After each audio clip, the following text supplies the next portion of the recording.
دوسری وقت ڈر کے بیٹھ جاتا ہے اللہ کرے یہ کب باہر نکلے.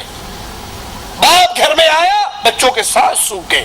باپ گھر سے نکلا بچے کہتے ہیں جل تو جل تو وہی بلا کو ڈال. شکر ہے یہ مصیبت گھر سے نکلی. وہ آرام سے کھیلتے ہیں. یہ باپ ہے, اس کے دل میں رحم ہے. دوستوں کے لیے رحم ہے, اپنی اولاد کے لیے رحم نہیں. نبی نے سیدنا حسن کو چوما, پیار کیا, پوسا دیا. کہنے والے نے کہا میرے تو 10 بچے ہیں, میں نے تو کسی کو پیار نہیں کیا, میں تو نہیں کرتا.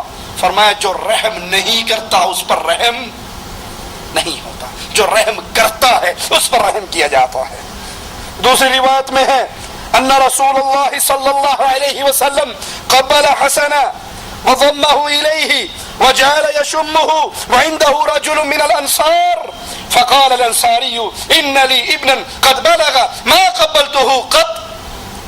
آپ نے سیدنا حسن کو اپنے سینے سے لگایا, ان کو چوما, ان کی خوشبو سونگی, ان کو پیار کیا. ایک انصاری پاس بیٹھا ہوا تھا, وہ کہنے لگا میرا ایک بیٹا ہے جو اب بالغ ہو چکا ہے, بڑا ہو چکا ہے, میں نے آج تک کبھی اس کو پیار نہیں کیا. تو رسول کریم صلی اللہ علیہ وسلم نے فرمایا کیا تیرا خیال ہے اگر اللہ نے تیرے دل سے محبت نکال لی تو اس میں میرا کیا گناہ ہے؟ بچوں کو پیار کرنا, بچوں کو بوسہ دینا, بچوں کو سینے سے لگانا, بچوں کے ساتھ اچھا سلوک کرنا, یہ رحمت ہے. اور اگر کوئی یہ معاملہ نہیں کرتا, نبی نے فرمایا میرا کیا قصور ہے اگر اللہ نے تیرے دل سے رحمت کو کھینچ لیا. وہ پتھر دل ہے جو کبھی پیار سے اپنے بچوں کو بوسہ نہیں دیتا, اپنے بچوں کو سینے سے نہیں لگاتا, اپنے بچوں کو گلے سے نہیں لگاتا, ان کے ساتھ محبت کا سلوک نہیں کرتا. ارے آپ نے حدیث سنی نہیں, اللہ کے نبی صلی اللہ علیہ وسلم حسن و حسین کو اپنی پشت پہ سوار کر لیتے.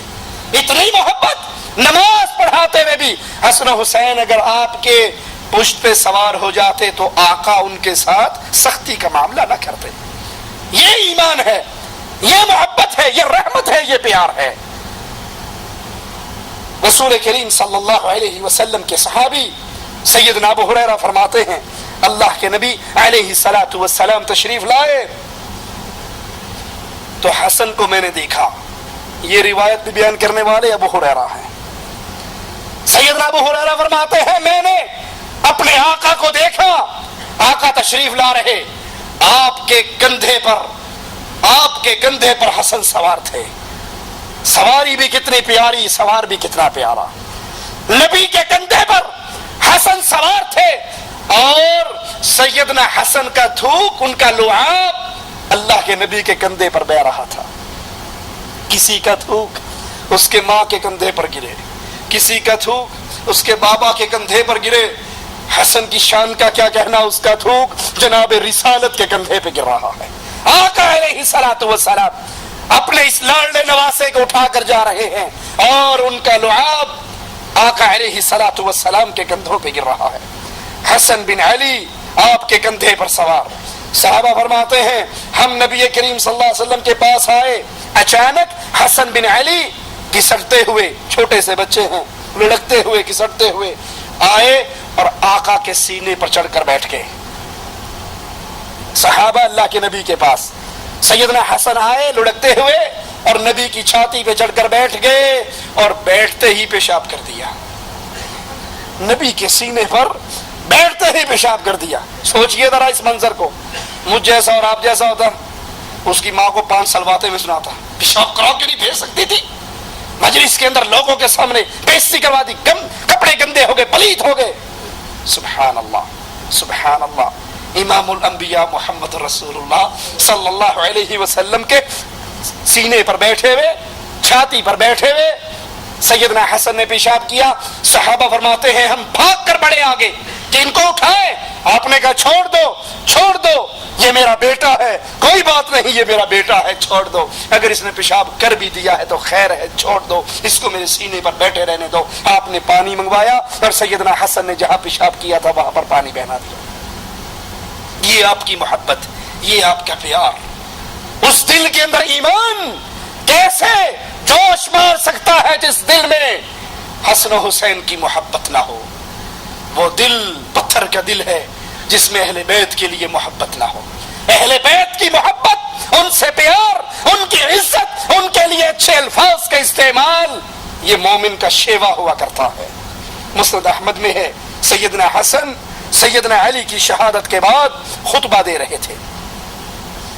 سیدنا علی کی شہادت کے بعد جب مسلمانوں نے اپنا امیر سیدنا حسن کو بنا لیا، وہ خطبہ ارشاد فرما رہے، اچانک ایک آدمی کھڑا ہوا جو لمبے قد کا گندمی رنگ کا تھا، اور اس نے کہا تحقیق میں نے رسول اللہ صلی اللہ علیہ وسلم کو دیکھا۔ آپ نے، اس شخص نے بھی اشارہ کیا سیدنا حسن کی طرف، کہتا ہے تحقیق میں نے رسول اللہ کو دیکھا اور آپ نے اس خطبہ دینے والے کو یعنی سیدنا حسن کو اپنی گود میں لیا ہوا تھا اور فرما رہے تھے جس کو مجھ سے محبت ہے وہ اس سے ضرور محبت کرے، جس کو مجھ سے محبت ہے وہ اس سے ضرور محبت کرے اور حاضر غائب تک پہنچا دے۔ جس نے میری یہ بات سن لی، نبی فرما رہے ہیں جس کو نبی سے محبت ہے وہ حسن سے محبت کرے، اور جو موجود ہیں انہوں نے سن لیا، اب وہ ان لوگوں تک میری یہ بات پہنچا دے، حسن کی محبت کی بات پہنچا دے جو یہاں پر موجود نہیں ہے۔ اور وہ صحابی کہتے ہیں اگر نبی کی تاکید نہ ہوتی میں تم سے یہ حدیث بیان نہ کرتا، یہ حدیث بیان کر رہا ہوں کیونکہ میرے نبی نے تاکید کی تھی جو میری اس حدیث کو سنے وہ آگے غائب لوگوں تک پہنچا دے، جس کو محمد سے محبت ہے وہ حسن سے محبت کرے۔ صحیح بخاری میں ہے رسول کریم صلی اللہ علیہ وسلم ایک دن سیدنا حسن کو لے کر باہر تشریف لائے اور منبر پر لے کر چڑھ گئے، پھر فرمایا میرا یہ بیٹا سید ہے، میرا یہ بیٹا سردار ہے، اور امید ہے اس کے ذریعے اللہ تعالی مسلمانوں کی دو جماعتوں میں ملاپ کرائے گا۔ اور ایک روایت میں ہے ایک نظر رسول کریم صلی اللہ علیہ وسلم سیدنا حسن کو دیکھتے، ایک نظر عوام کو دیکھتے، باقی صحابہ کو دیکھتے اور فرماتے مجھے امید ہے اللہ اس بیٹے کے ہاتھ پر مسلمانوں کی دو جماعتوں میں صلح کروا دے گا۔ کس کی دو جماعتوں میں؟ جی مسلمانوں کی دو جماعتوں میں۔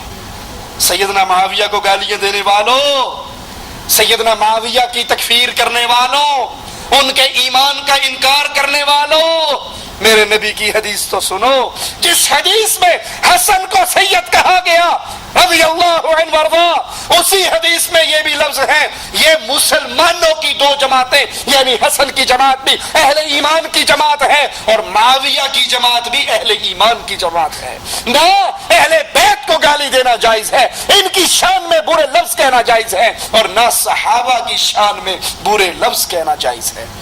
ان سے محبت ایمان کا جزو ہے، حسن سے محبت ایمان کا جزو ہے رضی اللہ عنہم اجمعین۔ میرا یہ بیٹا سردار ہے اور یہ مسلمانوں کی دو جماعتوں کے اندر صلح کروائے گا۔ مسند احمد میں ہے حسن بصری فرماتے ہیں بس اللہ کی قسم، اللہ کی قسم، جب سے حسن نے خلافت سنبھالی، نبی کا یہ سردار بیٹا مسلمانوں کا خلیفہ بنا، تو تھوڑا سا خون بھی نہیں بہایا گیا۔ اتنا خون جتنا سینگی لگواتے ہوئے نکلتا ہے، اتنا تھوڑا سا خون بھی سیدنا حسن کی خلافت کے دور میں نہیں بہایا گیا۔ محمد داؤد راز رحمہ اللہ فرماتے ہیں رسول کریم صلی اللہ علیہ وسلم کی بتائی ہوئی خبر سچ ثابت ہوئی، سیدنا حسن نے وہ کام کیا کہ ہزاروں مسلمانوں کی جان بچ گئی۔ سیدنا امیر معاویہ سے لڑنا پسند نہیں کیا، اپنا ہاتھ ان کے ہاتھ میں دے دیا، خلافت ان کے حوالے کر دی، حالانکہ 70,000 لوگ ابھی بھی سیدنا حسن کے ساتھ لڑنے کے لیے تیار تھے، لیکن انہوں نے خلافت سیدنا معاویہ کے حوالے کر دی اور یہ جنگ کے خطرات ٹل گئے، ہزاروں مسلمانوں کی جان بچ گئی۔ سوچئے ذرا، اللہ کے لیے سوچئے، عقل ہے تو اس کو استعمال بھی کیجئے۔ جو لوگ امیر معاویہ کو مسلمان نبی کا صحابی، نبی کا ساتھی ماننے پر تیار نہیں، بلکہ ان کی تکفیر کرتے ہیں، ان کو گالیاں دیتے ہیں، ان پہ تہمتیں لگاتے ہیں، الزام لگاتے ہیں، وہ سیدنا حسن کے بارے میں کیا کہتے ہیں؟ سیدنا حسن نے کوفے کی جامع مسجد میں منبر علی کو منگوایا، معاویہ کو اوپر بٹھایا، خود نیچے بیٹھے، اپنا ہاتھ سیدنا معاویہ کے ہاتھ میں دیا اور پھر اپنے بھائی حسین سے کہا قم یا حسین، حسین کھڑے ہو، جیسے معاویہ کی بیعت حسن نے کی ہے تم بھی کرو۔ اپنی فوجوں کے کمانڈر ان چیف کو کھڑا کیا، معاویہ کو حسن نے بھی اپنا امام مانا ہے۔